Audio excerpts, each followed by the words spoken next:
இவ்வாறு தேவி சொல்லி முடித்ததும் விக்ரமாதித்தன் அவளை வணங்கி மேலும் சொன்னான், தேவி, என் விஷயத்தில் நீ முழு திருப்தி அடைந்தே தோன்றியிருக்கிறாய். இன்னும் எனக்கு வேண்டிய வரத்தை கேட்குமாறு அனுமதிக்கிறாய். தேவி, இது உண்மையானால் இவ்வந்தணன் எக்காரணம் கொண்டு மிகுந்த கஷ்டத்துடன் இத்தனை காலம் ஹோமம் செய்து வந்தானோ அதை பூர்த்தி செய்ய வேண்டும். இதுவே நான் விரும்பும் வரம்.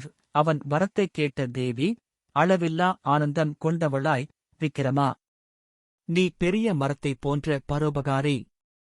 உன்னைச் சேர்ந்தோர்களுடைய கஷ்டத்தைக் கண்டு மனமிறங்கி அவைகளைத் தாங்குகிறாய். அக்கஷ்டங்களிலிருந்து அவர்களை விடுவிக்க அல்லும் பகலும் பாடுபடுகிறாய். பெரிய மரங்கள் மற்றவர்களுக்கு நிழல் கொடுக்கின்றன, ஆனால் அவைகளோ கடும் வெயிலில் நிற்கின்றன. அவை மற்றவர்களுக்கே பழங்களைக் கொடுக்கின்றன, தங்களுக்காக அல்ல. இன்னும் கேள், மற்றவர்களுக்காகவே ஆறுகள் ஓடுகின்றன.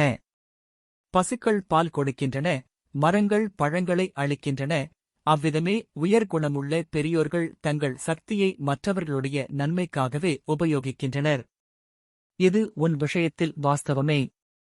எப்படியெனில் உனக்கு வேண்டிய வரத்தைக் கேளென்று சொன்னபோது தபஸ்வியின் கஷ்டத்தைக் கண்டு அவன் விருப்பத்தை பூர்த்தி செய்யும்படி கேட்கிறாய். விரும்பியபடியே அவனுக்கு வேண்டியவற்றை பூர்த்தி செய்கிறேன். இவ்வாறு திருப்தியடைந்து தேவி தெரிவித்து விக்கிரமன் விரும்பியவாறு தபஸ்வியின் வேண்டுகோளை பூர்த்தி செய்தாள். விக்கிரமனும் மனமகிழ்ந்து தன் நகரம் திரும்பினான். இவ்வாறு பதுமை கதை சொல்லி முடித்தது. பொழுதும் அஸ்தமித்தது. போஜராஜனும் திரும்பிச் சென்றான். மேற்கூறிய கதை வடமொழி மூலத்தில் 2வது படிக்கு காவலான பிரபாவதி என்னும் பதுமை கூறியதாக உள்ளது. இந்த கதை இத்துடன் நிறைவடைந்தது. அடுத்த அத்தியாயத்தில் மீண்டும் சந்திப்போம். நன்றி.